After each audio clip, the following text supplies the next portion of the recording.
안녕하세요. 자, 오늘 이제 3개월 강의를 기준으로 오늘 이제 첫 타임을 들어가겠는데요. 간단하게 수업 진행 방법 말씀드리고 첫 진도부터 출발하죠.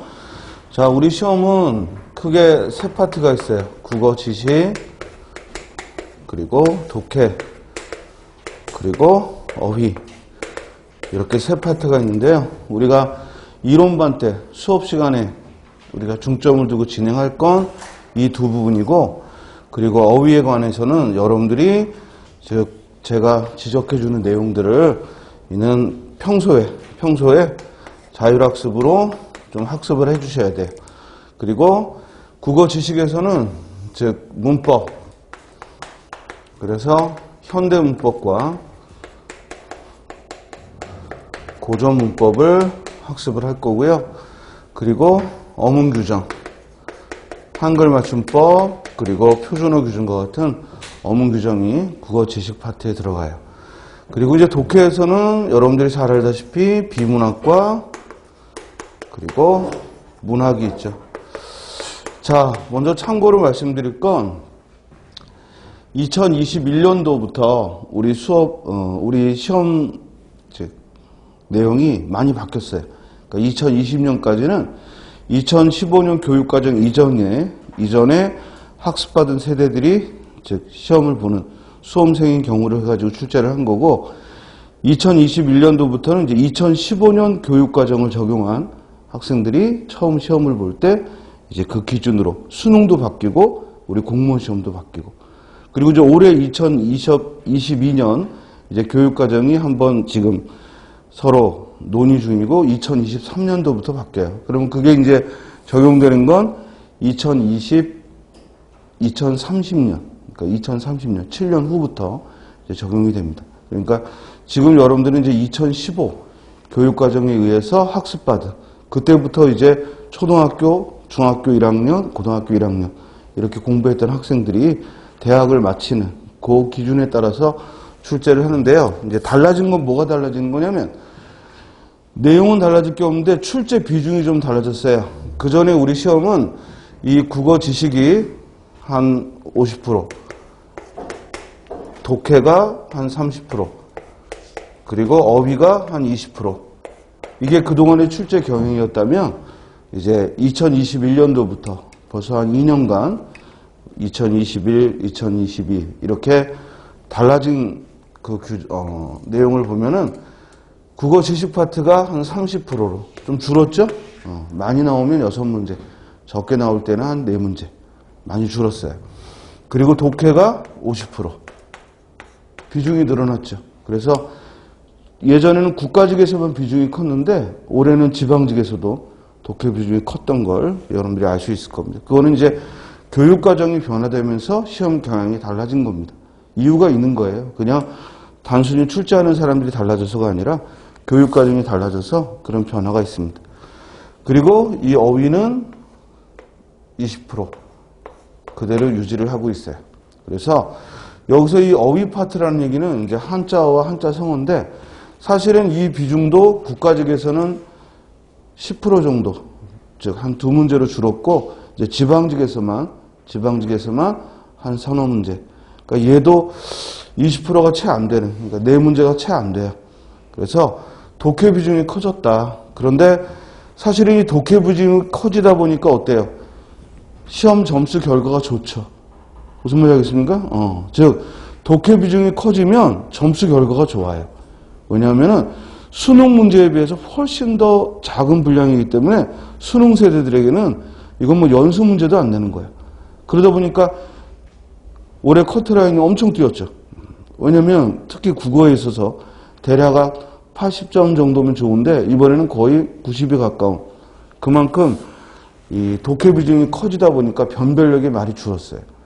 그래서 지금 출제위원들도 너무 변별력이 적으니까 거의 이번에는 커트라인이 국가직의 경우에는 90에 육박하고, 지방직도 물론 계열에 따라서 좀 다르지만 거의 뭐 90에 가까운 이런 결과니까 항의들도 많았고, 그래서 다소 좀 변화를 줄 거라고 생각은 듭니다. 그렇지만 이 독해 비중에 있어서는 최소한 8문제에서 10문제 정도 사실 이 부분은 우리 수업 시간에서도 짧게 다룰 겁니다.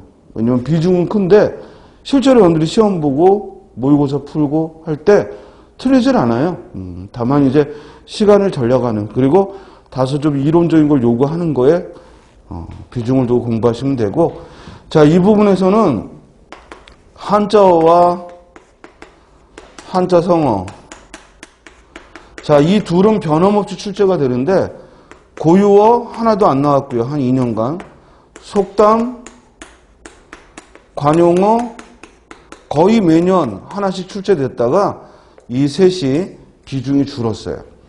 그렇지만 이 한자어나 한자성어, 그리고 고유어, 속담, 관용어 등은 양은 정해져 있기 때문에 정해져 있는 양을 여러분들이 선생님이 수업 시간에 중간중간 말씀드리면 그 부분을 그날 좀 학습하는 이런 계획을 잡아주시면 됩니다.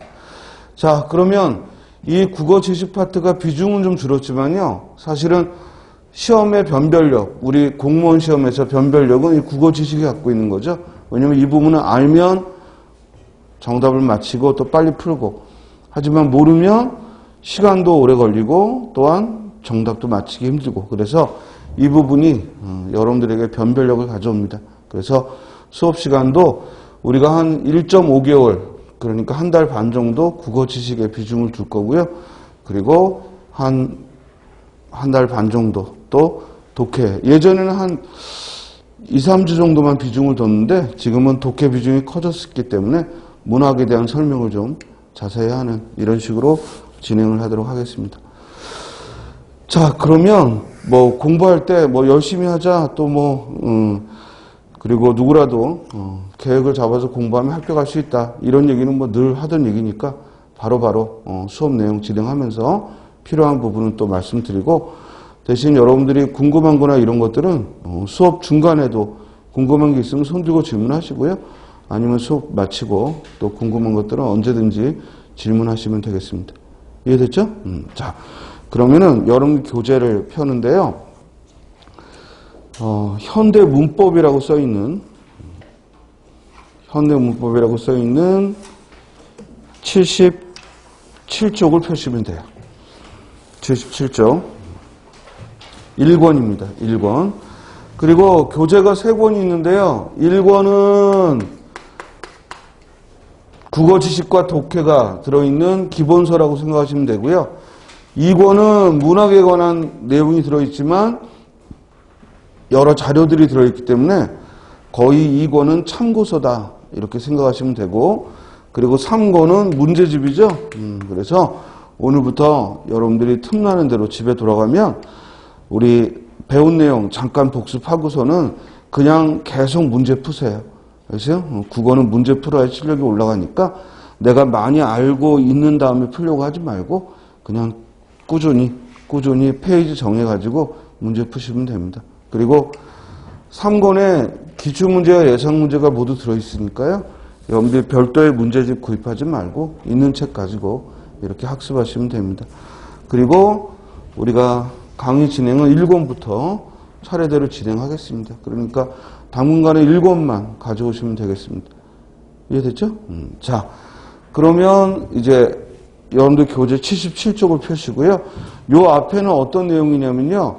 우리가 국어 지식을 모두 공부한 다음에 이제 여러분들이 복습해 볼 때 종합 형태로 올바른 문장을 연습하는 부분이니까요. 여러분들이 이론적인 파트가 아니라 다 배운 다음에 연습하는 부분이니까 그때 가서 보시면 되고요. 그리고 수업 진행할 때 선생님이 칠판에 판서하면서 내용을 알려줄 때 그 내용을 먼저 함께 집중해서 공부하시고, 또 책을 보자 하면 그때 가서 또 책을 보고 이렇게 하면 좋겠습니다. 혼자 막 책 넘기고 이러지 마시고요. 선생님하고 같이 호흡하는 것이 훨씬 더 효과적이라는 걸 말씀드립니다. 자, 그러면 제일 먼저 배울 부분. 자, 먼저 학습의 목표를 잡아야죠. 뭘 배울 거냐면 언어의 특성과 기능을 배울 거예요. 언어의 특성과 기능이라는 부분을 배울 겁니다. 자, 먼저 언어의 특성은 이 부분에 있어서 한동안 출제가 꽤 됐었는데요. 근래 한 5, 6년 동안은 한 문제도 안 나왔어요. 왜냐하면 그만큼 낼 거 다 냈기 때문에 그닥 어려운 내용도 아니고 대신 또 안 하고 넘어가기는 좀 그러기 때문에 간단하게 이 부분을 짚어보겠습니다. 먼저 언어의 특성으로서 자, 언어는 음성과 그리고 의미로 이루어졌어요. 음성이라는 형식과 그리고 의미라는 내용으로 이루어져 있죠. 우리가 어떤 의사 표현을 할 때 주로 사용하는 걸 기호라고 하고 언어는 그런 기호의 일종으로서 즉 음성과 의미로 이루어져 있습니다. 그런데 이 음성과 의미는 나라마다 다르죠. 예를 들어 여기 이렇게 잎이 있고 줄기가 있고 향기가 나는 이 식물을 꽃이라고 우리는 부르지만 다른 나라는 다른 이름으로 부르겠죠. 그죠? 다른 나라는 각각 다른 형식으로 부를 거예요. 이건 무슨 얘기냐면 같은 의미라도 나라마다 부르는 형식이 다르다는 얘기는 음성과 의미는 즉 필연적인 관계다 아니다라는 거예요. 그죠? 그래서 언어의 첫 번째 특성은 언어는 음성과 의미가 필연적이지 않다. 이걸 조금 어려운 말로 학자들은 자의성이라는 말을 썼어요. 자의성이다라는 얘기는 제멋대로 붙였다 이 말이에요. 각 나라마다 같은 의미지만 나라마다 그 형식이 다른 것은 언어의 자의성을 말하는 거예요. 자, 문제는 이렇게 언어가 자의적이다 보니까 적어도 의사소통을 하기 위해서는 적어도 한국어를 쓰는 사람들은 이렇게 생긴 걸 꽃이다라고 같은 이름으로 불러야지만 의사소통이 되겠죠. 만약에 언어가 자의적이라고 해서 이걸 누구는 꽃이라고 부르고 누구는 나무라고 부르고 누구는 해라고 부르면 의사소통이 안 될 거 아니에요. 따라서 언어가 자의적이다 보니까 같은 언어를 쓰는 사람들을 언중이라고 하는데 이 같은 언어를 쓰는 이 언중들은 최소한 같은 의미에는 같은 형식을 쓰자고 약속을 했다는 얘기예요. 그래서 언어는 모두가 약속의 결과죠. 이걸 학자들은 사회성이라고 해요. 그래서 사회성이다라는 얘기는 우리가 어떤 과목에서 이론을 배운다는 얘기는 어떤 낱말이, 개념이 그 과목에서 어떤 뜻으로 사용되는가 이걸 배우는 거예요. 여기서 사회성이라는 얘기는 예를 들어 한국사 같은 데서 인간의 특성을 얘기하면서 사회성이라면 그건 인간이 사회를 이루고 산다 이런 의미겠죠. 그러나 언어학에서 말하는 사회성은 우리가 사회를 이루어 산다 이런 뜻이 아니라 무슨 뜻이라고요? 우리가 사용하는 언어는 뭐다? 우리 언중들이 같은 언어를 쓰는 사람들이 뭐 한 거다? 약속한 거다. 이걸 언어의 특성상 뭐라고 부른다? 사회성이라고 불러요. 또한 이와 같은 사회성이 나오게 된 것은 뭐 때문이다? 언어가 자의성이 있기 때문에. 언어가 자의적이기 때문에 언어는 사회성을 가져요. 여기까지 이해됐죠? 자, 또 하나. 이렇게 언어가 자의적이다 보니까 약속을 해야 했기 때문에 사회성을 갖는 것이고 또한 이 약속이 세월이 흐르면 깨져요. 세월이 흐르면 바뀝니다. 예를 들어 우리가 지금은 꽃이라는 형식으로 쓰지만 과거에는 이걸 이런 형태로 쓰기도 했거든요. 그러니까 언어의 형식마저도 세월이 흐르면 달라질 수 있어요. 또한 원래 쓰던 말이 사라지기도 하고 또는 없던 말이 새로 생기기도 하죠. 불과 20여 년 전만 해도 스마트폰이라는 단어 없었어요. 그렇죠? 따라서 이렇게 없던 말이 새로 만들어지기도 해요. 그건 결국 언어가 자의적이다 보니까 형식이 달라지기도 하고 새로 만들어지기도 해요. 이걸 우리는 뭐라고 하냐면 세월이 흐르면 언어가 변하니까 이렇게 언어가 세월이 흐르면서 변하는 걸 변천한다고 하거든요. 이렇게 변천하는 걸 학자들은 뭐라고 이름 붙였다? 역사성이라고 이름 붙였어요. 그래서 언어학에서 역사성이라는 얘기는 언어가 오래됐다는 얘기가 아니라 무슨 뜻이다? 언어도 변한다. 언어도 세월이 흐르면 변하더라. 이를 뭐라 한다? 역사성이라고 이름해요. 여기까지 됐죠? 자, 그래서 언어의 사회성과 역사성은 무엇을 전제로 한다? 언어가 자의적이기 때문에 갖게 되는 것이다 라는 거예요. 자, 요 세 가지 자의성, 사회성, 역사성이 언어의 가장 기본적인 객관성이에요. 그래서 우리가 이미 기출문제에서 한번 뭐라고 출제됐느냐? 언어의 객관성에 해당하지 않는 것은 이렇게 출제를 했죠. 즉 언어의 객관성이라는 얘기는 바로 자의성, 사회성, 역사성을 모든 언어가 갖는 객관적 성질 따라서 객관성이라고 이름합니다. 자, 여기에 이제 플러스 알파로 나머지 특성들을 보겠습니다. 우리가 일반적으로 언어의 특성하면요, 뭐 1번 자의성, 2번 사회성, 3번 역사성 이렇게 병렬적으로 공부하는데 그건 안 되고 이것들이 서로 어떤 관계인지를 기억해야 돼. 언어가 자의적이다 보니까 약속을 했다 사회성. 언어가 자의적이다 보니까 세월이 지나면 변하더라 역사성. 이해됐죠? 자, 그리고 기타 나머지 특성으로 언어의 특성을 꼽을 때 우리가 분절성, 개방성, 추상성, 체계성, 규칙성 이라는 말을 해요. 자, 별거 아니야. 언어가 분절성을 갖는다는 얘기는 언어는 항상 전 세계 모든 언어는 그 어떤 대상을 언어로 표현할 때에는요, 하나의 낱말로 끊어 표현해요. 예를 들어, 우리가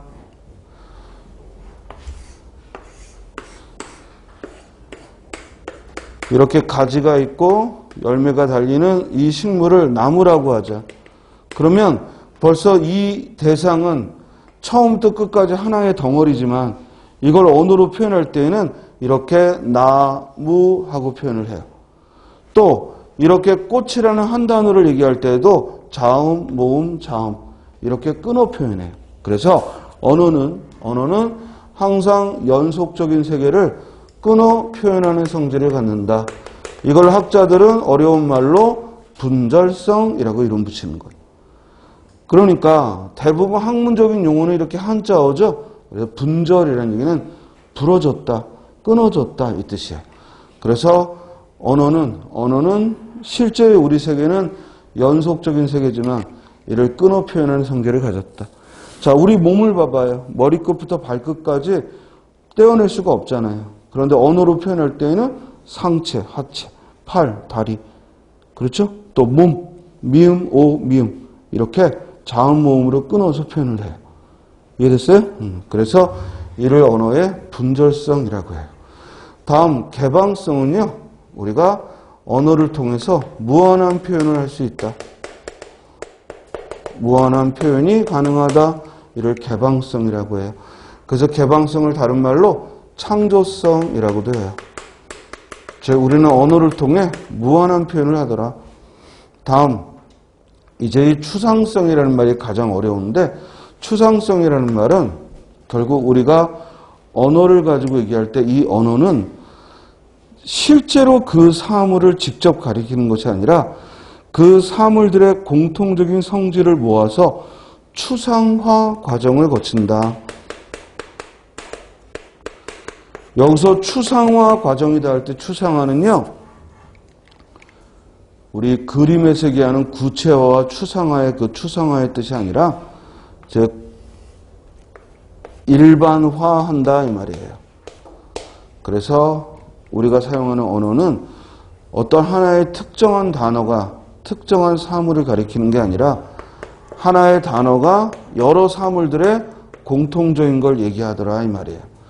예를 들어 우리가 꽃이라고 하잖아요. 근데 실제로 이 세계의 꽃은 여러 가지 종류의 꽃이 있겠죠.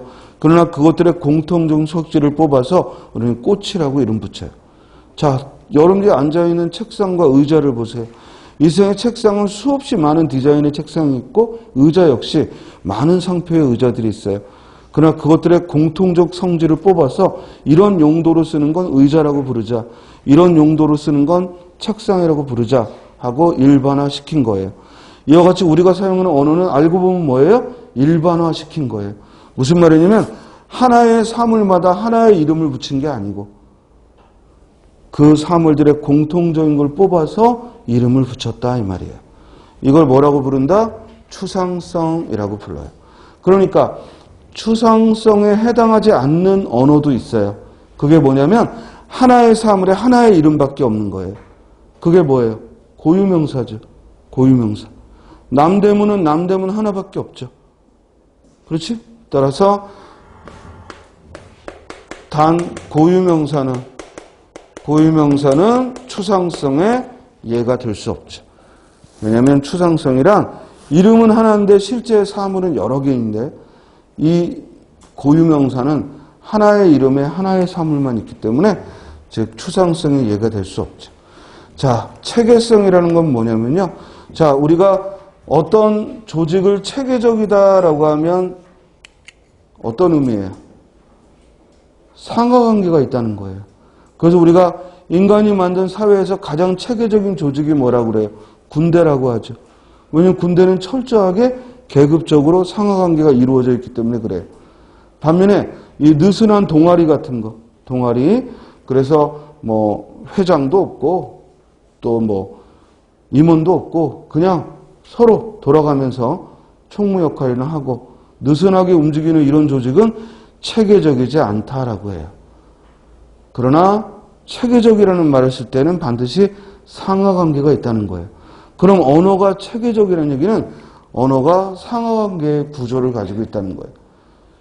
즉 무슨 말이냐면 하나의 문단이 있으면 그 문단을 이루고 있는 문장이 있고, 그렇죠? 그 문장을 이루고 있는 어절이 있고, 다시 그 어절을 이루고 있는 단어가 있고, 다시 그것은 더 이상 쪼갤 수 없는 형태소로 이루어져 있어요. 이해됐나요? 이처럼 우리가 사용하는 언어는 가장 하위 요소부터 점점 그 상위 구조로 이루어지는 체계성을 가지고 있다. 그래서 문장이 모여 문단을 이루는 것이고 어절이 모여 문장을 이루는 것이고 이와 같은 체계성을 가지고 있습니다. 체계적이라는 얘기는 무슨 뜻이라고요? 상하관계가 있다. 그러니까 어절은 단어보다 큰 단위가 되는 거죠. 그렇죠? 그리고 어절은 문장보다 하위 요소가 되는 거고요. 자, 다음에 규칙성이 있다는 얘기는 모든 언어에는 그 나라 언어에 맞는 뭐예요? 어법이 있죠?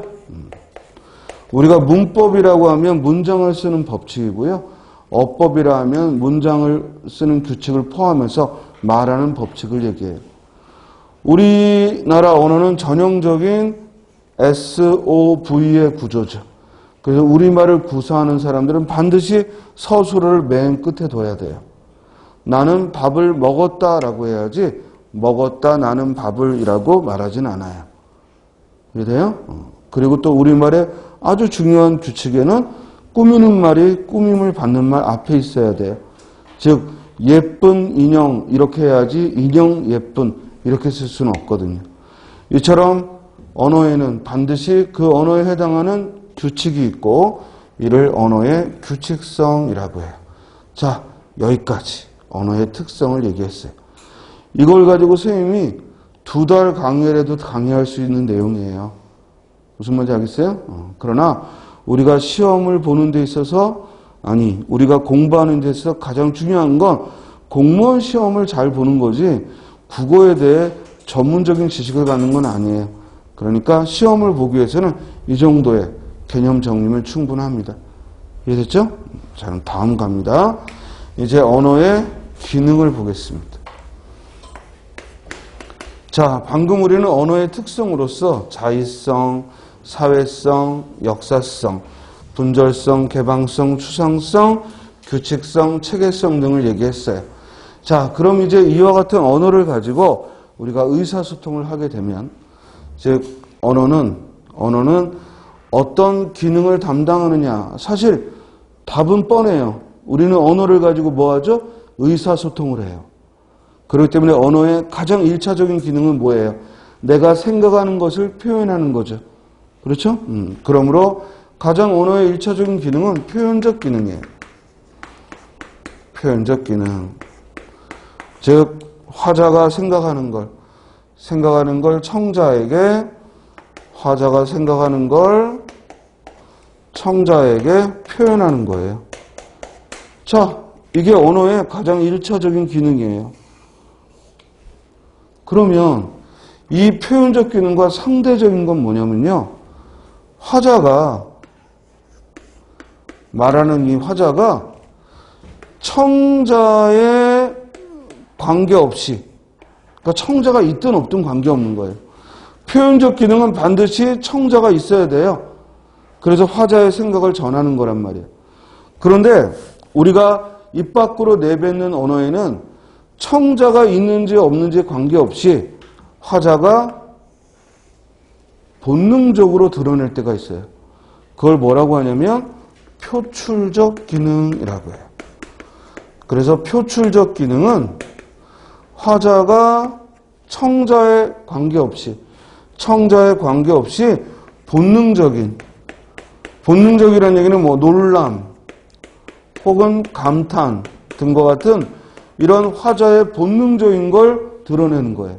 그러니까 감탄사를 이용해서 우리가 놀랬을 때 악 하고 놀래거나 또는 화가 났을 때 에이 하고 표현하거나 이런 것들을, 그건 사실상 청자가 있는지 없는지하고는 관계없는 거죠. 그걸 뭐라고 부른다? 표출적 기능. 자, 쌤이 아까 언어의 특성을 말할 때도 말했지만 그냥 1, 2, 3, 4, 5, 6, 7 이렇게 병렬적으로 공부하려고 하지 말고 특성이면 특성도 이것들이 어떤 관계인가를 고려해야 되고, 마찬가지 언어의 기능도 그냥 표현적 기능, 뭐 감화적 기능, 친교적 기능, 표출적 기능 이렇게 병렬적으로 그 개념들이 아무 상관없이 이루어진 것처럼 공부하지 말고 일단 이 기능들의 관계를 생각하면서 공부하자 이거예요. 이해했어요? 그래야 오래 가요. 그래야 내 머릿속에 오래 간다고. 그냥 나열하듯이 공부하게 되면 양이 많아지니까 나중에는 내 머리가 못 받아들여. 그러나 어떤 관계를 가지고, 그것이 인과관계가 됐든 선후관계가 됐든 관계를 가지고 내용을 공부하게 되면 훨씬 더 짜임새 있게 머리에 남을 수 있어요. 이거는 지식 공부의 가장 기본적인 방법이에요. 이해돼요? 그러니까 여러분들이 앞으로 다른 과목을 공부하면서도 뭔가 이렇게 쭉 나열되어 있는 걸 공부해야 될 때는 그냥 나열되어 있는 순서를 따라가지 말고 자기 나름대로 뭐 해야 돼요? 조직화해야 돼요. 같은 것끼리 묶고 서로 다른 건 구별을 하고 그래야 오래 갑니다. 자, 봐요. 우리가 언어의 가장 1차적인 기능은 표현하는 거예요. 그죠? 내가 상대방에게 말하는 거예요. 그래서 표현이라는 말을 그대로 가져와서 표현적 기능이라고 말했어요. 그런데 이와 상대적으로 표현하려는 의도가 없이 본능적으로 놀람이나 감탄을 드러낼 때가 있어요. 그럴 때는 뭐라고 말한다? 표출이라는 말을 써요. 그러니까 표출은 내가 의도하지 않아도 밖으로 튀어나오는 거예요. 놀라거나 감탄했을 때 또는 화가 났을 때 나도 모르게 밖으로 튀어나오는 것. 이걸 표출적 기능이라고 해요. 이해됐어요? 자, 그러면 우리가 일상적으로 사용하는 언어는, 일상적으로 많이 사용하는 언어는 표현적 기능이겠어요? 표출적 기능이겠어요? 당연히 표현적 기능이겠죠. 왜냐면 혼잣말 계속 뭐 걸어가면서 이씨 이렇게 하면 이 이상한 사람이잖아. 그렇지? 혼자 지하철 타고 오면서 에이씨 군시렁군시렁 하면 이상하잖아. 따라서 우리가 평소에 많이 하는 건 표현적 기능이에요. 그것도 우리가 표출적 기능을 전혀 안 하는 것도 아니죠. 화가 나면 밖으로 드러내야 돼요. 이해돼요? 자, 문제는 이제 이렇게 표현했을 때 그 표현 안에서 특별히 상대에게 명령하거나 금지하는 말을 할 때 이걸 학자들은 따로 이름을 붙였어요. 그걸 뭐라고 해요? 감화적 기능이라고 해요. 감화적 기능. 감화라는 말이 좀 어려우면, 즉 지령적 기능이라고도 해요.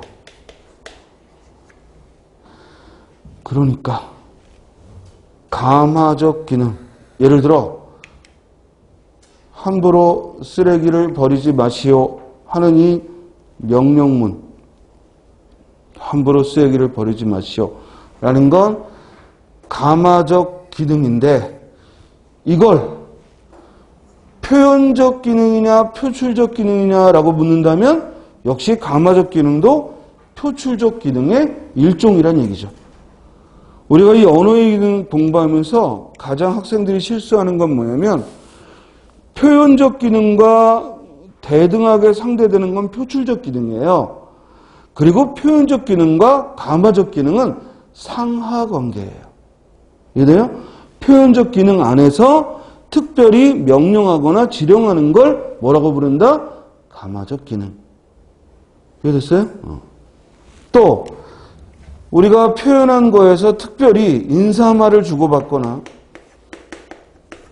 날씨 얘기를 한다거나, 아유 태풍이 온다고 하는데 어떡해요? 아무 피해가 없어야 될 텐데. 자, 또는 아유 오늘 날씨가 좋네요. 뭐 또는 공부하다 보면 서로 이제 얼굴을 알게 되면 인사하면서 안녕하세요. 아, 지금 와요? 뭐 점심 먹었어요? 이런 말들. 이런 것들은 이렇게 인사말을 주고받거나 날씨를 이야기하는 건 우리가 인간관계를 이루어가면서 서로 함께 동료다, 내가 너를 알고 있다 하는 이런 표시이지, 정말 날씨 얘기를 그 사람과 나누고 싶다거나 또는 특별히 그 사람이 점심을 먹었는지 궁금해서 얘기하는 게 아니에요. 그래서 이런 기능을 뭐라고 하냐면 친교적 기능. 그러니까 인간관계를 돈독히 하기 위해서. 그래서 사교적이다라는 말도 하죠. 우리 그래서 무슨 성격 검사하면 사교성이 있다 없다 뭐 이런 거 표현하잖아요. 바로 그 얘기예요. 즉 이렇게 인간관계를 돈독히 하기 위해서 표현하는 걸 친교적 기능, 사교적 기능이다라고 말해요. 자, 여기까지가 언어의 가장 기본적인 4가지 기능이에요. 자, 다시 한번 언어는 일단 청자를 반드시 전제하고 하는 걸 뭐라고 한다? 표현적 기능. 청자에 대한 관계없이 내가 본능적으로 드러내는 건 뭐라고 한다? 표출적 기능. 여러분들도 한마디씩 따라 해봐. 왜냐면 이 개념을 입으로 한 번 더 얘기할 때 또 의미가 있죠. 별로 말하고 싶지 않겠지만 우리가 내 기억을 오래 남겨서 합격하려면 조금 더 적극적으로 한번 해봐요. 자, 이렇게 말해도 안 하면 할 수 없고, 그지? 자, 그러면 스님도 예전에는 학생들한테 뭘 대답하라고 하는데 안 하면 막 화도 내고 성질도 내고. 왜냐면 그때는 젊은 나이에 의욕이 있었기 때문에. 그러나 이제는 한 20여 년 하다 보니까 아휴, 그러면 안 하면 말아라. 이렇게 돼요. 그러니까 여러분들도 보다 더 나의 여러분들 자신의 학습 효과를 위해서는 선생들이 귀찮아하게끔 자꾸만 질문하고 대답하고 이렇게 의욕을 가져야, 그래야 본인에게 좋아요. 안 그러면 그냥 이렇게 그냥 흘러간다고.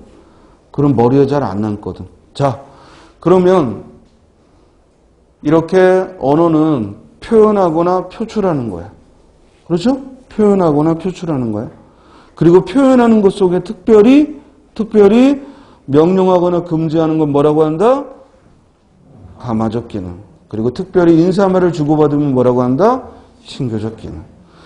자, 그리고 이제 학자들은 우리가 어떤 정보 매체, 예를 들어 책이나 또는 동영상 또는 파일 등, 음성 파일 같은 이런 저장 매체, 그걸 정보 매체라고도 하고 저장 매체라고도 하거든요. 이런 저장 매체에 들어있는 언어를 학자들은 특별히 지식 및 정보의 보존 기능이다 라고 이야기를 합니다. 지식 및 정보의 보존 기능이라는 표현을 써요. 자, 이게 무슨 말이냐면 여기까지 표현적 기능과 표출적 기능, 그리고 표현적 기능 안에서 가마적 기능과 친교적 기능이 있는데 이건 우리가 면대면의 얘기를 나누는 거예요. 또는 전화와 같은 음성통화로 직접 대화를 나누는 거예요. 그러니까 이건 휘발성, 무슨 말이냐면 내 입에서 나오는 순간 없어져요. 이해되죠? 그런데 이걸 녹음 파일에 저장을 하거나 동영상에 옮겨놓거나 아니면 책으로 문자로 적어놓으면 이건 그 언어가 어떤 기능이 되었든 모두 지식과 정보의 보존 기능이라고 얘기를 해요. 이해됐어요? 그러니까 지금 우리가 수업하는 이 내용에서 선생님이 처음에 여러분들과 안녕하세요 하고 인사했으니까 친교적 기능, 그리고 우리 공부는 이러이러한 걸 배울 겁니다. 이런 쪽의 비중이 이렇고요 하고 사실관계, 정보를 설명했으니까 표현적 기능. 또 여러분들은 제가 질문하고 그럴 때 적극적으로 공부를 했으면 좋겠어요. 그러니까 대답도 좀 하고 집에 돌아가면 반드시 매일매일 문제들도 푸세요. 즉 가마적 기능. 이렇게 여러 가지 언어의 기능을 써요. 그런데 이게 몽땅 지금 촬영하고 있어요. 그러면 저 동영상에 담긴 우리 수업 내용은 뭐가 된다고요? 지식과 정보의 보존 기능이 돼요. 이해됐죠? 다음. 이제 우리는 여기에 플러스 알파로 또 두 가지 기능이 필요한데, 하나는 이왕이면 언어로 표현을 할 때 이왕이면 말하기 쉽고 듣기 좋게 하자. 그래서 그걸 미학적 기능 또는 시적 기능이라고 해요. 자, 선생님이 시적 기능이라는 말을 먼저 하지 않고 미학적 기능이라고 표현한 이유는 여러분들이 시적 기능 하게 되면 이게 문학의 하나인 시에 쓰인 언어만 미학적 기능이 있다고 오해하더라고. 그게 아니라 가장 시가 언어를 아름답게 쓰는 것 중에 하나이기 때문에 일명 시적 기능이라고 말하지만 꼭 문학이 아니어도 우리가 언어로 표현할 때 듣기 좋고 또는 아름답고 예쁘게 표현하고자 하는 걸 뭐라고 한다? 미학적 기능이라고 해요. 또 하나는 관어적 기능이라는 게 있어요. 자, 관어적 기능은 낱말 뜻을 모를 때 우리가 국어사전에서 그 뜻풀이를 찾아보게 되죠. 예를 들어 깜냥이라는 낱말을 내가 모르겠다. 그래서 깜냥이라는 단어를 국어사전에 찾았더니 나름대로 할 수 있는 능력이라고 설명을 했어요. 어떤 일을 할 수 있는 능력을 순우리말로 깜냥이라고 한다. 이렇게 풀어 설명했어요. 그럼 이 설명한 이 언어가 하고 있는 기능이 바로 관어적 기능이라고. 그러니까 국어사전에서 낱말의 뜻풀이에 사용되는 언어의 기능을 뭐라고 한다? 관어적 기능 이렇게 부릅니다. 이해됐죠? 자, 그러면 교재 77쪽에 짚고 가기 봐보세요. 언어는 기본적으로 인간 상호 간의 의사소통을 위한 기호다. 밑줄 치고 이는 언어의 정의예요. 언어는 인간만이 의사소통을 위해 만든 기호입니다. 따라서 이를 언어의 정의를 내린 거고요. 모든 기호가 그렇듯 언어도 전달하고자 하는 내용과 그걸 실어 나르는 형식 두 가지 요소로 구분되죠. 언어에서의 내용을 뭐라고 부른다고요? 의미. 그리고 언어에서의 형식을 뭐라고 불러요? 음성. 그래서 기억에는 의미가, 니은에는 음성이. 정답은 4번이죠. 자, 주의해. 우리가 국어 지식 파트를 공부할 때는요, 공부하고요, 곧바로 문제를 풀면 답이 나와야 돼요. 이해돼요? 독해는 어떤 이론을 공부해도, 문학은 어떤 이론을 공부해도 곧바로 답이 나오지는 않아요. 그 문제에 따른 훈련이 좀 필요해요. 그러나 이 국어 지식은 지식을 묻는 거라. 문제가 그 지식을 묻고 있기 때문에 배운 걸 그대로 풀면 답이 나와야 돼요. 만약에 답을 못 찾으면 그건 내가 제대로 지식을 배우지 못한 거죠. 이해됐어요? 자, 79쪽을 펴봐요. 79쪽에 조그맣게 출제교양 따라잡기하고 오른쪽에 조그맣게 문제가 나왔어요. 자, 보기 1의 사례와 보기 2의 언어 특성이 가장 잘못 짝지어진 거. 언어 특성 밑줄 치고 언어의 특성을 묻는 문제예요. 자, 국어 공부에서 제일 중요한 건요. 이론적인 것도 이론적인 거지만 질문이 뭘 묻는지 이걸 확인해야 돼요. 지금 이 문제는 뭘 묻는 거예요? 언어의 특성을 묻고 있어요. 그리고 올바른 걸 물었어요? 잘못 짝지어진 걸 물었어요? 잘못 짝지어진 걸 물었어요. 이해됐죠? 자, 먼저 가를 보죠. 방송은 석방에서 보도로 의미가 변했다. 자, 방송이라는 낱말이요. 원래는 석방하다예요. 가두었던 걸 풀어준다는 뜻이에요. 근데 지금은 방송이라는 말은 보도한다는 의미죠. 무슨 얘기야? 의미가 바뀌었다는 얘기잖아. 세월이 흘러 의미가 바뀌었다는 거잖아. 언어의 특성 중 뭐죠? 역사성. 그러면 1번 가는 니은 역사성이다. 맞네요. 자, 맞으면 어떻게 해야 돼요? 맞으면 선택시에서 어떻게 해야 돼요? 지워야죠. 답이 아니니까. 표시해야 돼. 왜냐면 나중에는 까먹어. 이게 맞는지 틀리는지 또 까먹는다고. 그래서 시험장에서는 항상 한 번 보고 답이 나와야 돼. 2번, 3번 검토할 시간 없어. 그러니까 이게 틀리면 얘는 답이 아니니까 지워야지. 애매할 때는 세모. 이해돼요? 확실할 때는 지우고 애매할 때는 세모. 확실히 답이면 동그라미. 그걸로 게임 끝내야 되고. 이해됐습니까? 자, 나를 보죠.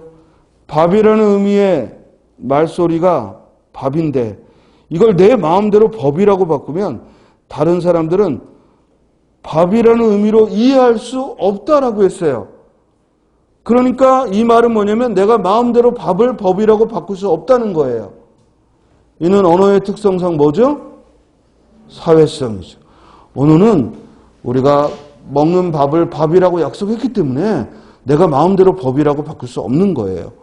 따라서 2번 나는 리을 사회성 맞네요. 지우고 4번 종이가 찢어졌어 라는 말을 배운 아이는 책이 찢어졌어 라는 밑줄 쳐 새로운 문장도 만들어낼 수 있는 거예요.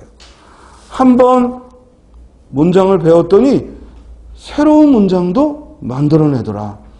즉 이는 언어의 특성상 이렇게 새로운 걸 만들어내더라. 이를 뭐라고 해요? 개방성. 아까 우리는 언어를 통해 무한한 표현이 가능하다. 이를 개방성이라고 배웠잖아요. 따라서 3번의 다는 디귿 창조성. 자, 창조성은 개방성과 같은 말이라고 배웠죠? 따라서 3번도 맞죠. 그럼 답은 몇 번이에요? 4번 쓰고 나오는 거예요. 확인할 필요도 없이. 이해됐어요? 왜? 1, 2, 3이 확실히 맞다는 걸 알았으니까. 자, 보죠. 라번. 오늘이라는 의미를 가진 말을 한국어에서는 오늘이라고 하지만 영어에서는 다른 형식으로 today라고 부른다는 거예요.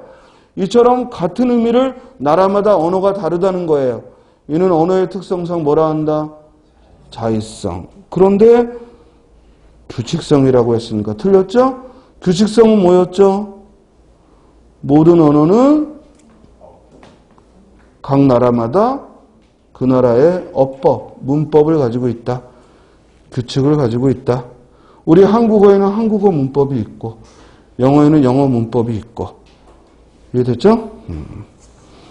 자, 83쪽을 펴세요. 자, 우리 교재에 중간중간 문제들이 있을 거예요. 반드시 모두 풀고요. 또 3권의 문제집이 또 따로 모아져 있으니까 반드시 풀고요. 우리 국어는요. 이론적인 것 30%, 나머지 70%는 문제 풀어야 돼요. 자꾸 생각날 때마다 문제 풀고 너무 이론적인 걸 깊이 들어가려고 하지 말고 이론은 얄팍하게 하세요. 이해하세요? 그리고 문제를 깊이 있게 다양하게 풀 수 있도록 공부하는 것이 가장 합리적이에요. 우리는 대학원에 온 게 아닙니다. 공무원 시험을 치르기 위해 공부하는 거지 대학원 수업을 들으러 온 거 아닙니다. 그러니까 어느 한 분야에 너무 빠져들지 않길 바랍니다. 알겠죠? 자, 83쪽에요. 집고가기 문제를 보면 밑줄 친 표현에 나타난 언어의 기능은 언어의 기능 밑줄 치고, 자, 이번에는 언어의 기능을 질문했어요. 그럼 내 머릿속에 언어의 기능에 관한 지식이 들어있어야 되고, 그리고 내가 알고 있는 표현적 기능, 표출적 기능, 감화적 기능, 친교적 기능, 관어적 기능, 미학적 기능, 지식 및 정보의 보존 기능, 이게 머릿속에 떠올라야 돼요.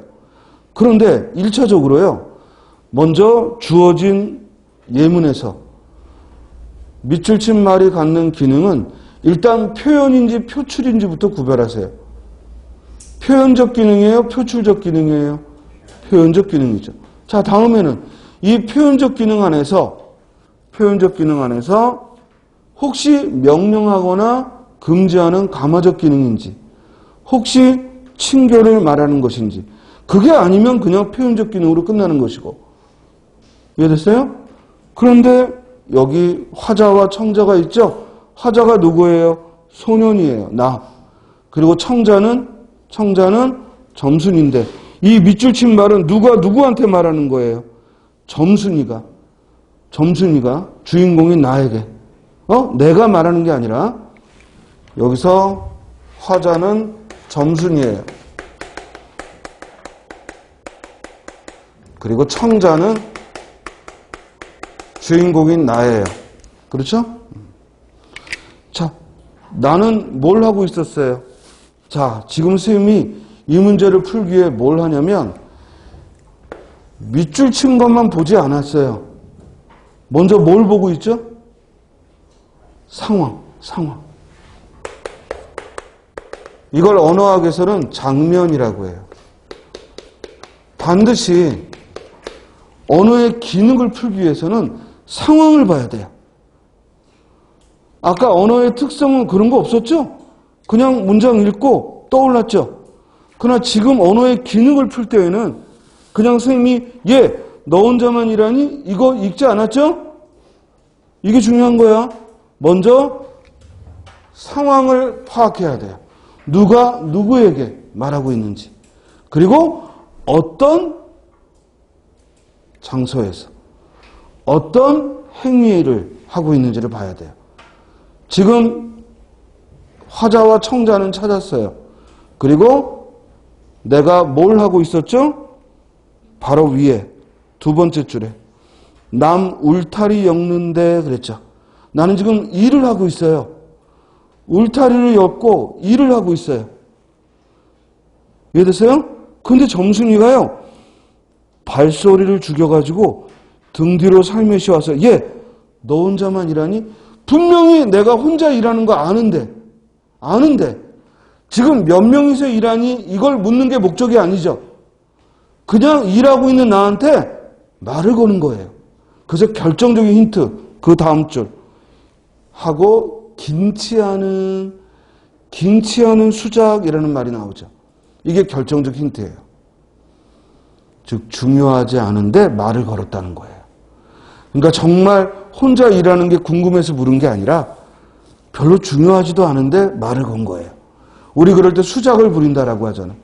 자, 이게 결정적 힌트지. 자, 굳이 무엇을 말하려는 특별한 이유가 없는데 말을 걸었어요.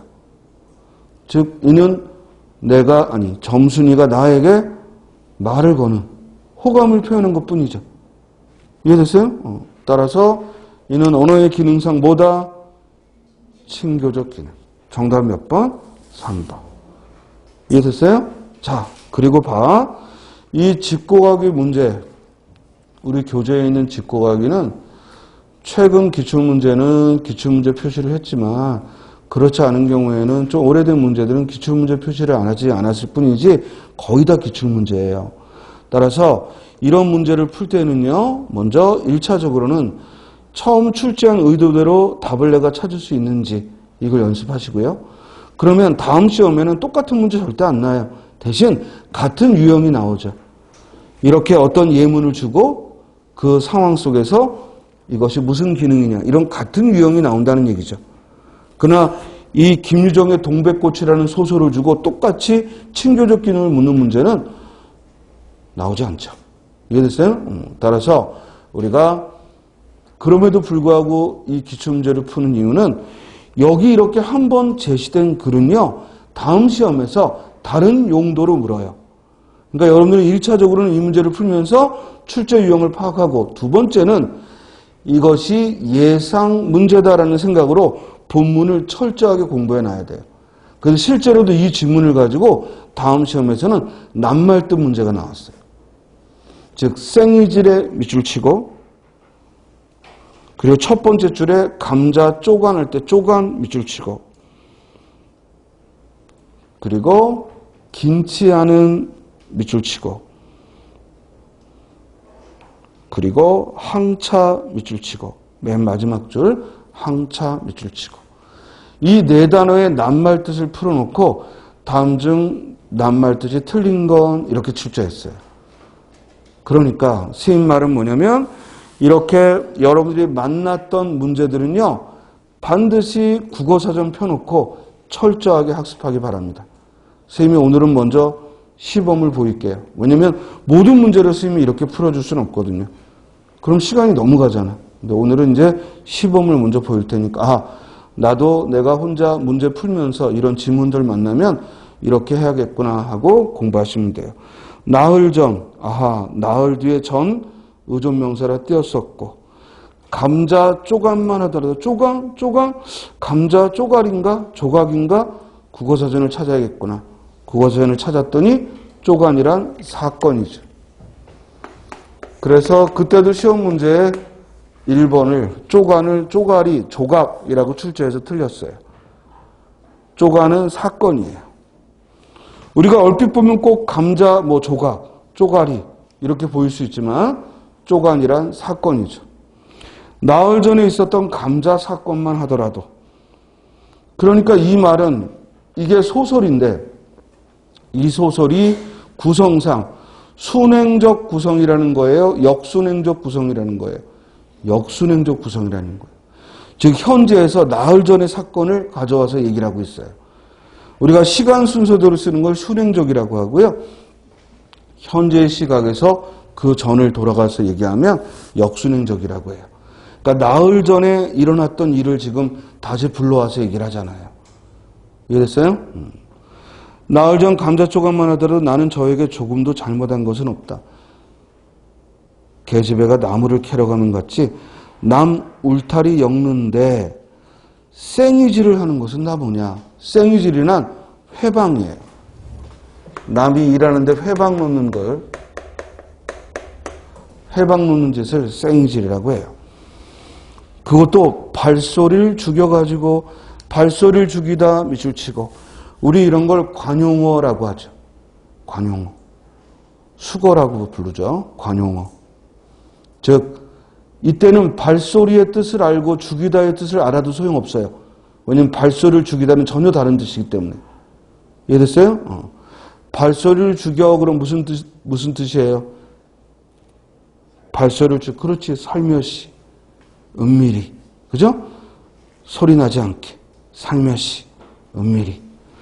발소리를 죽여가지고 등 뒤로 살며시 와서, 예! 너 혼자만 일하니? 이때 예! 하고 부르는 이 단어의 품사는 감탄사예요. 예! 하고 부르는 이 단어의 품사는 감탄사입니다. 너 혼자만 일하니? 하고 긴치 않다 무슨 뜻? 중요하지 않은 수작을 하는 것이다. 자, 수작을 하다 하면 말을 걸다 이 말이에요. 우리 수작이라는 낱말은 원래는 술잔을 주고받다는 뜻이었는데, 수작이라는 말은 원래 술잔을 주고받다라는 뜻이었는데 지금은 말을 주고받다라는 말로 달라졌죠. 이는 언어의 특성상 역사성을 말하겠죠. 즉 수작이라는 낱말이 원래의 뜻은 그저 술잔을 주고받다라는 뜻이었는데 지금은 쓸데없는 말을 걸 때 수작을 걸다라는 말을 해요. 어제까지도 저와 나는 이해하기도 잘 않고 서로 만나도, 자, 어제까지도 저와 나는 하고 나라는 1인칭 대명사가 등장하니까 이 소설의 시점이 뭐다? 1인칭 주인공 시점이라는 걸 알 수 있죠. 우리가 소설의 시점은 항상 나라는 인물이 등장하면 1인칭, 내가 등장하지 않으면 3인칭. 이해됐죠? 어저께도 저와 너는 이야기도 잘 않고 서로 만나도 본척 만척하고 밑을 치고 본척 만척하다 한 단어입니다. 한 단어입니다. 그래서 띄어쓰지 않았죠. 본척 만척하다 한 단어입니다. 본 띄고 척 이러는 거 아닙니다. 본척 만척하고 우리 본척 만척한다는 걸 한자어로 뭐라 해요? 내외한다라고 하죠. 내외하면서 내외하고 지냈다는 거예요. 내외하고 지냈다 이 말이에요. 이렇게 점잖게 지내던 터이련만 오늘로 갑작스레 대견해졌으면 웬일인가 웬일 밑줄 치고 우리가 웬일은 합성어죠. 그래서 웬이라는 관형사와 일이라는 명사가 만났어요. 자, 우리가 여기서 조심할 건 웬이라는 말은 관형사로서 이렇게 항상 명사 앞에 옵니다. 근데 이 경우에는 띄어쓰지 않은 이유는 웬일이라는 한 단어이기 때문에 그렇죠. 그러나 웬 물건, 웬 시간하고 이렇게 관형사 웬은 명사와 만날 때는 띄어써야 되고 지금 이 경우는 합성어이기 때문에 붙였습니다. 자, 방금도 봐봐요. 아직 우리 문법 아무것도 배우지 않았는데 어떤 부분을 설명하기 위해서는 이렇게 나중에 배울 게 막 나와요. 그죠? 그러다 보니까 우리가 처음 공부하면서 문제를 풀 때는 아직 지식이 충분치 않으니까 거의 한 3분의 1 정도밖에 내가 그 문제를 통해 얻을 게 없어요. 근데 내가 머릿속에 또 다른 지식이 들어가게 되면 이제 다음에 그 문제를 풀 때에는 또 한 3분의 2 정도가 채워지는 거예요. 그래서 우리가 같은 이론 강의도 처음 들을 때와 두 번째 들을 때 달라요. 다릅니다. 이해도가 다릅니다. 문제 역시 한 번 풀 때와 두 번 풀 때 이해도가 달라집니다.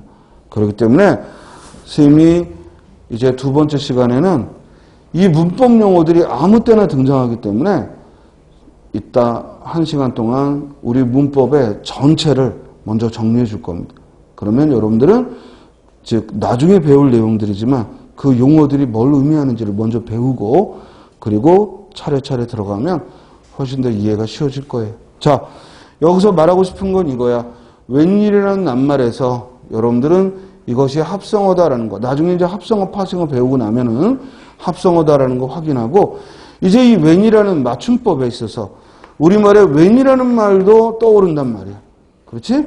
그런데 이게 잘못 공부하는 거야. 웬과 웬으로 공부하게 되면 계속 이 둘은 우리를 헷갈리게 해. 그래서 공부할 때는 정확하게 공부해야 돼. 사실 공부는 거의 대부분이 어떤 것과 어떤 것의 차이를 아는 거거든. 또는 공통점을 아는 거고. 그럴 때 그 대상을 정확히 둬야 공부가 정확해지는 거예요. 자, 웬과 웬으로 공부하면 안 되고요. 웬과 뭐로 공부하라고요? 왠지로. 이해됐어요? 자, 웬과 웬으로 공부하지 않고 뭐라고 공부하라고? 웬과 왠지로. 그러니까 무슨 말이냐면 이 웬이라는 말은 우리말에 없어. 왠지밖에 없어. 이해됐어요? 그러니까 바꿔 말하면 뭐야? 왠지 말고는 전부 웬으로 쓰면 된다 이거지. 이제 안 틀리겠죠? 왠지 말고는 전부 웬으로 쓰면 되죠. 자, 항차. 이때 항차는 부사죠. 부사죠. 항차 망하지만한 계집애가 남 일하는 놈 보고 여기서 점순이 가리켜 망하지만하다라고 표현한 건 나의 점순이에 대한 어떤 마음을 드러내는 거예요. 점순이를 다 큰 여자로 본다는 거예요. 이해돼요? 여기서 망하지 말아다는 얘기는 어린 여자애로 안 본다는 얘기예요. 이해됩니까? 그래서 항차 망하지만한 계집애가 남 일하는 놈 보고 그러니까 나는 지레짐작 어때? 다 큰 여자애가 외간 남자한테 말 건다고 부끄러워하는 거예요. 이해됐어요? 그래서 이 글에서 나는 점순이를 이미 성숙한 다 큰 여자애로 보는 거죠. 실제로 이들의 나이가 몇 살이냐는 중요하지 않아요. 내가 그렇게 이성으로 점순이를 보고 있다는 거예요. 그럼 혼자 하지 때로 하디 하고 항변하듯이 나는 얘기를 하고 있어요. 투덜대고 있죠. 따라서 우리는 이 장면에서 점순이가 내게 호의를 보이고 있고 나는 어떤 이유에서인지는 모르지만 점순이의 그런 호의에 반발하고 있어요. 그럼 이제 나중에 소설을 읽어갈 때 이 둘 사이가 어떻게 진행되는가가 이 소설의 주요 테마가 되는 거죠. 자, 여기까지. 그래서 이 문제를 통해 언어의 기능을 한 문제 풀어봤습니다. 자, 항상 국어 지식은 공부하고 난 뒤에 기출문제를 보면 공부하고 난 뒤에 즉 기본서에 있는 문제들을 보면 바로 풀려야 됩니다. 풀리지 않을 때는 내가 어떤 부분이 지금 부족한가 이 점을 주의하기 바랍니다. 자, 그 다음 페이지로 넘기면요. 84쪽에 언어의 체계와 선택이라는 항목이 있는데요. 아까 선생님이 언어의 특성을 말하면서 체계성에 대해서 얘기를 했죠.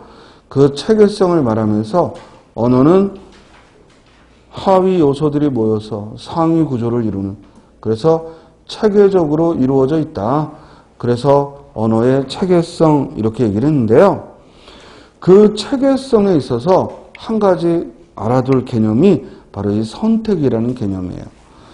요걸 잠깐 봐요. 자, 나는 어제 영화를 보았다. 나는 어제 영화를 보았다. 자, 이런 예문이 있으면 이 문장은 이렇게 나는 어제 영화를 보았다는 사어절로 이루어져 있어요. 그리고 여기서 밑줄 친 영화라는 이 항목, 목적어인 이 항목은 다른 단어로 바꾸더라도 뭐 드라마를 보았다, 연극을 보았다, 오페라를 보았다, 뮤지컬을 보았다, 다른 항목으로 바꾸더라도 나머지에 영향을 주지 않아요. 그래서 이 자리에 어떤 낱말을 선택하는가, 그걸 어휘 선택이라고 하고, 이 어휘 선택은 다른 문법 요소, 즉 문장의 다른 요소에 아무 영향을 주지 않아요. 내용만 달라지죠. 나는 어제 뮤지컬을 보았다. 나는 어제 연극을 보았다. 전달하는 내용만 달라지지 나머지 문장 요소에 영향을 주지 않아요.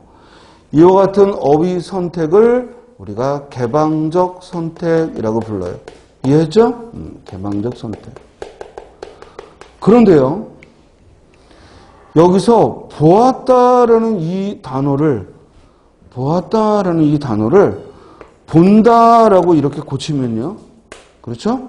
이때에는 시제를 바꿨죠. 보았다는 과거 시제인데 본다는 현재 시제죠. 자, 이렇게 시제를 바꾸는 걸 우리는 문법 선택이라고 해요. 이렇게 시제를 바꾸는 건 문법 선택이에요. 즉 여기서 보았다를 본다로 바꾼 건 어휘를 바꾼 게 아니라 문법적으로 과거 시제로 썼던 서술어를 현재 시제로 쓴 거예요. 그런데 이와 같은 문법 선택은, 자, 여기서 본다라고 바꾸는 순간 이 문장은 틀린 문장이 되죠. 왜? 어제라는 말하고 호응할 수가 없죠. 이해되나요? 어제도 바꿔줘야죠. 보았다를 본다로 바꾸면 어제라는 이 시간을 나타내는 부사어도 바꿔줘야 돼요.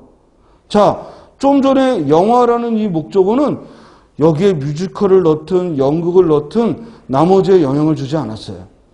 그런데 이 보았다라는 과거 시제를 본다라고 현재 시제로 문법적인 선택을 하는 순간 나머지에 영향을 준단 말이에요. 그래서 이 문법 선택은, 아까 어휘 선택은 나머지에 영향을 주지 않으니까 개방적 선택이라고 말했다면, 이 문법 선택은 나머지에 영향을 주기 때문에 뭐라고 해요? 폐쇄적 선택, 이렇게 얘기를 해요. 이해했어요? 우리 친구들이 나중에 질문을 하더라고. 이 부분에 있어서 이제 수업을 안 하고 넘어갔더니, 선생님, 84쪽에 개방적 선택, 폐쇄적 선택 이해가 안 되는데요. 이러고 질문하더라고. 그래서 선생님이 오늘은 설명을 했습니다. 이해했죠? 그래서 개방적 선택은 어휘 선택, 반면에 문법 선택은 폐쇄적 선택. 그리고 우리가 이렇게 언어가 체계적인 이유는 이렇게 하위 요소들을 선택해서 이렇게 문장이라는 상위 구조를 만드는 거다. 그런데 그 선택에는 두 가지가 있다. 뭐가? 개방적 선택과 폐쇄적 선택이 있다. 자, 그럼 질문. 여기서 나라는 이 자리는, 어제라는 이 자리는, 를이라는 이 자리는, 보았다라는 이 자리는, 영화라는 이 자리는 상대적으로 가장 개방적인 선택은 영화죠. 그렇죠? 왜? 여기 수없이 많은 단어를 넣어도 다른 것에 영향을 주지 않잖아. 그 다음 개방적인 건 뭘까요? 이 자리죠? 여기에 뭐 철수를 넣든 그녀를 넣든 너를 넣든 의미는 달라지지만 주어로 올 수 있는 단어면 무엇이든 넣을 수 있죠. 이해됐죠? 그런데 이 어제라는 이 자리는 만약에 이걸 오늘이라는 낱말로 바꾸면 뒤에 보았다도 바꿔야죠. 이해됐어요? 또한 이 르이라는 목적격 부사는 주격조사인 가로 바꿀 수는 없죠. 그렇죠? 또 보았다를 아까 봤듯이 본다라고 현재 시제로 바꾸면 역시 나머지에 영향을 주죠. 그러니까 나와 영화는 개방적 선택이지만 어제를 보았다는 모두 문법적 요소가 들어가기 때문에 폐쇄적 선택이 됩니다. 물론 영화와 나에서도 가장 개방적인 건 뭐예요? 영화죠. 이해됐어요? 왜냐면 우리가 보았다라는 대상은 뭘 집어넣어도 되잖아. 나는 어제 강아지를 보았다. 나는 어제 옆집 누나를 보았다. 나는 어제 선생님을 보았다. 나는 어제 공원을 보았다. 어제 하늘을 보았다. 무지개를 보았다. 얼마든지 넣어도 되잖아요. 따라서 가장 개방적인 선택은 영화가 되겠죠. 이해했어요? 가장 개방적이다, 가장 폐쇄적이다. 이해됩니까? 자, 따라서 84쪽에 개방적 선택과 폐쇄적 선택이라는 개념까지 설명을 했습니다. 자, 그럼 잠깐 쉬었다가요. 이제 본격적인 문법 구조, 문법을 학습하도록 하겠습니다.